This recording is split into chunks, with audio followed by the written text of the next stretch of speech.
So as a fellow sports bettor, we need to stop betting on tennis, guys. We need to stop betting on tennis. Tennis is one of the most corrupt sports I have ever seen in my fucking life. Okay, guys? If you think the NBA is bad, if you think the NFL is bad, we see all kinds of bullshit, right? We got players out there sightseeing. They get 10 rebounds in their first quarter, and then they can't get 2 for the rest of the game. They score 29 points in the first half. They can't score 1 point for the rest of the game.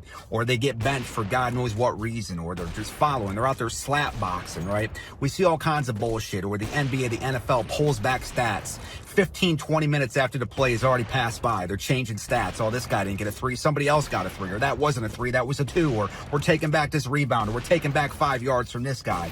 Whatever the case may be, you see it all the time. Same thing in the NFL. One of the worst sports to actually bet on because literally it all goes down to the quarterback. If he wants to give your guy a target or not, right? The guy can have 15 targets one game and the next have 0. He could be wide open for 15 plays in a row and the quarterback will not pass it to that motherfucker. And you're sitting there going, what is going on? He's wide open. Instead, he's throwing it way over here into a crowd of the opposite players and they're getting interceptions and shit. And it's like, this shit is so freaking blatantly scripted and fixed and bullshitted, right? But yet we continue to put our money at it and it's getting worse and worse and worse and worse. We're seeing it in the UFC now.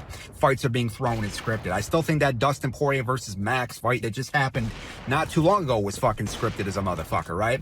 Dustin has his freaking granite chin for the most part, gets immediately rocked by pillow-fisted Max. He couldn't even put out Justin in 5 rounds at 155. I mean, he did put him out in the last 5 seconds because he literally sat there in the pocket and let him hit him. But outside of that, he couldn't put Justin out. Barely even rocked him in that fight, right? With just a punch. And Dustin has taken beatings from freaking Conor and Chandler and Islam and was able to fucking withstand it. But he gets rocked immediately. And then all of a sudden, Max could have finished him and then decides to put his hands down and stops trying and then lets Dustin rock him back. And then back and forth they go. You think one's going to get a finish and you think the other's going to finish. And then the rest of the fight's just nothing, right? And then they both get a decision and freaking Max wins because he's still in the UFC, so it works in their favor. His stock goes up. Dustin's doesn't really drop because he almost finished Max himself, so it wasn't like it was a terrible performance. But at the end of the day, you know, he goes on to loss, but who cares? You know, I mean, he's retiring anyway. So it works out in everybody's favor, right? It's like scripted as a motherfucker. But if it's not scripted by the UFC or scripted by the bookies themselves, you have other fixes going on. Like we just saw with Bulgarian this past weekend. Motherfucker goes out there, loses in the first round. Everybody knew that was going to happen. There's so much fixing going on from so many different angles. Either it's the bookies themselves or the players or the fighters themselves. And when it comes to tennis, being that it's a single, you know, one-on-one sport, just like the UFC, you know, I mean, there's all kinds of props that you could fix. You could throw away serves, you could throw away games, you could throw away sets. You can get so much money on these props, and people don't understand it. You don't have to rig the outcome of a fight or the outcome of a match. You can just rig these individual props and make so much money. Like, oh, I'm going to win this 2-1. Make way more money than if you were to win it 2-0, especially if everyone thinks it's going to go the distance, right? There's so many different ways you can make money. And today, of all days, has been one of the worst when it comes to tennis, right? I have witnessed 7 different players, count it, 7 different players, most of them were all favorites, that just went out there and lost the first set. Just went out there abysmally. Most of them lost the first set within the first, like, serve or 2. Lost their first set, wasn't able to break back, then come back in the second, win the second, and then win the third. Which, I mean, I've been betting on tennis for the last, like, 3 years now, and I watch a lot of tennis, and what I normally notice is when it comes down to most matches, usually the person that wins the first set wins the match. Not always, but typically, you know, I mean, you have the momentum. You win the first, you might lose the second, you come back and you win the third. That's usually what happens. Occasionally, you might see somebody lose the first and then come back, win the second and third. It happens occasionally. Just like in doubles. Usually doubles go 3 sets. Usually they do. Most of the time they go 3 sets. This is just what I've noticed. And then occasionally they'll go 2. You know what I mean? But usually they go 3. It's the same thing here. Usually the person that wins the first set wins the match, right? Not always, but usually. Today, 7 different matches. Count them, 7, at least 7. These are the ones that I bet on, right? And we're talking Sonego, we're talking Korda, we're talking Blocks, we're talking Jaquette, we're talking Echeverry, and now we're also talking Cameron Norrie. All 7 of these motherfuckers went out there, lost the first set, looked abysmal doing it, and then come back and somehow rally and win the second and the third. You cannot tell me that's astronomical.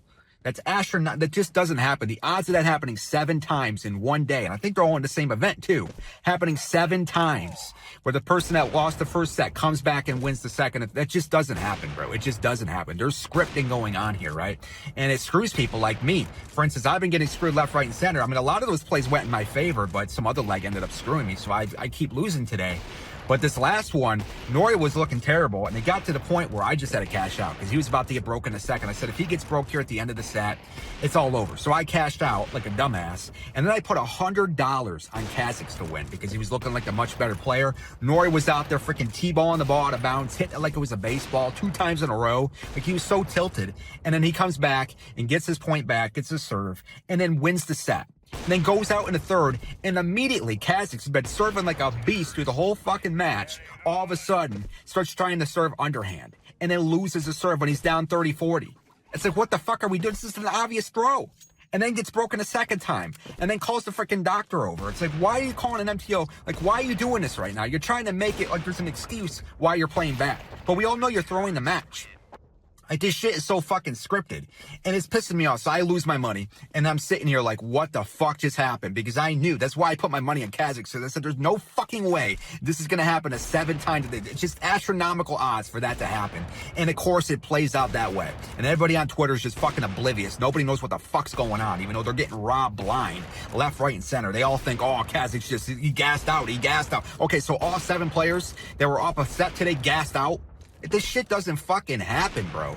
It doesn't fucking happen. But it happens in the ATP, and it happens in the WTA. You see it all the time. There's craziness going on in the WTA as well. It's the same freaking bullshit. I don't care if these players are in the top 10 or if they're in the top 100. Obviously, you're more likely to throw if you're not in the top 10 because you're not making a lot of money. A lot of these players, you get in the top 50, top 100, they're barely even breaking even. And if you go beyond that, they're not making money. They're losing money. So there's a lot more enticement to throw. I get it. But I don't give a fuck where you are. If you're in the top 5, top 10, doesn't matter. You know what I mean? Some people attend events, even though they don't have the stamina for it. Like, they'll just win one event, and then what they'll do is they'll squeeze in another event and, intentionally throw the first or second round just to get that money from that bet.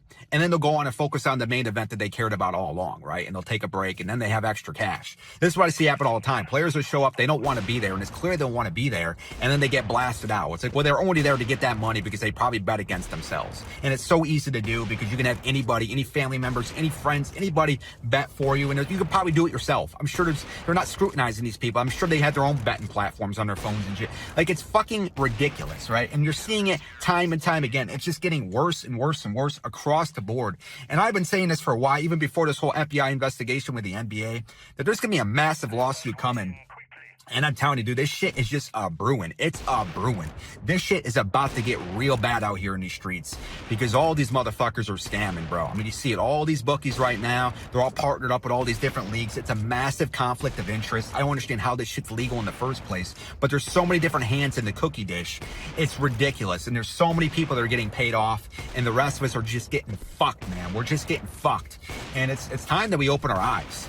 And we need to stop betting on this shit, because if we weren't betting on it, nobody would be watching this shit. Nobody would be even watching this sport if it wasn't for the bettors. I mean, maybe like the main events, people like Wimbledon or something, so people would be watching. But like 99% of these other events, nobody would even be there. There'd be nobody in the stands. Nobody would give a flying fuck. They're only there because they're betting money on it. And you might get lucky and win if you happen to be on the right side of the freaking throw. But the majority of us, we're getting fucked, especially your people like me. We're getting manipulated by the system. And we're cashing out. We're putting it on the other person. It's exactly what they want us to do. So we lose our ass even harder. And it's happening time and time again. And I'm fucking sick of it. And just seeing what happened today, dude, like, it really opened my eyes, because that shit just does not fucking happen. You cannot tell me that happened 7 times in a fucking row. Go back and look at it, because I'm telling you, I don't know if all 7 were thrown or fixed or whatever, but there had to have been some mixed in with a bunch. I mean, at the very least, like, there's some shadiness going on, because it just does not make any logical sense, but that's tennis for you. But like I said, it's all these other sports. You can't trust any of them. None of them, honestly, because they all could be fixed one way or another. I think the NFL is terrible because it relies on a quarterback, and it's bad enough with team sports because it's multiple different players that you got to rely on. If you're trying to get assists, the person has to pass the ball, then they have to make the basket to get the freaking assist, or, you have to get the rebounds. The guy could just be out there running cardio, not doing jack shit. You never fucking know. And it's so easy for these players to try or not try. If they want to try, they can get freaking triple doubles every night. You know what I mean? But they don't try when they don't want to try for whatever reason, right? Because they're probably told not to. to or whatever, you know, enticed not to do this, enticed not to do that. I don't care if they're making millions and millions of dollars. It's still more money. And most people are fucking greedy, bro. They want more money. And the chance of getting caught, a lot of people, they're never going to do it because they're going to go to federal prison. That's what fucking Dana White says. He's going to go to federal prison. They're not going to do that. I heard that shit all the fucking time. It's like way back in the day when people said pros aren't going to cheat in CSGO because they're not going to risk their careers over that bullshit. The majority of the time, people are not going to get called out for this shit. They get away with it time and time again. You don't understand how many people get away with this on a day-to-day basis. The people that get caught are like 0.01% of the people that are throwing matches and throwing props and this, that, and the other. Like 0.01% of the people are getting caught on a day-to-day basis. The chance of you getting caught is slim to none. And even if you do, you get the benefit of the doubt because there's so many different excuses you can have. Oh, you're fatigued. Oh, you're sick. Oh, this, that, and the other. Oh, that player was guarding that guy. He wasn't able to get shots off. This, that. There's so many different things you can say to pass it off and say that wasn't a fucking throw. You know what I mean? And they'll get away with it. So, like, why not do it? Why not do it? Unfortunately, that's what we're at now when it comes to sports gambling. But I'm telling you guys, we need to fucking stop this shit because it's only going to drain your wallets. We're all going to get fucked in the end. And we're going to look like absolute idiots. I mean, if the lawsuit happens, it'll be great, but what kind of money are we going to get back? I'm down $34,000 and counting in the last 3 years alone. Am I even going to get back a third of that? I wish. I'd love to get 10 grand back, but it ain't going to happen. I ain't going to get the fucking quarter of that, 5%. I'll get like a fucking, maybe a check for $500 or something. If some crazy lawsuit went, I'd be lucky to get that at this point in time. But it's people like us, hardworking Americans, that are getting fucked by these greedy motherfuckers that just can't get enough money. They can't stop, man. They can't stop getting money. They want more and more and more. And that's the bookies. That's the athletes themselves. Some of them know they're not going to be professionals for long, so they got to try to cash in as much as they can, especially when it comes to the USC because it's so cut and dry there. You know what I mean? You only have so many fights in your contract. You can get booted if you suck. So they're trying to get their money while they can, dude. This shit is getting fucking bad, man. It is getting fucking bad.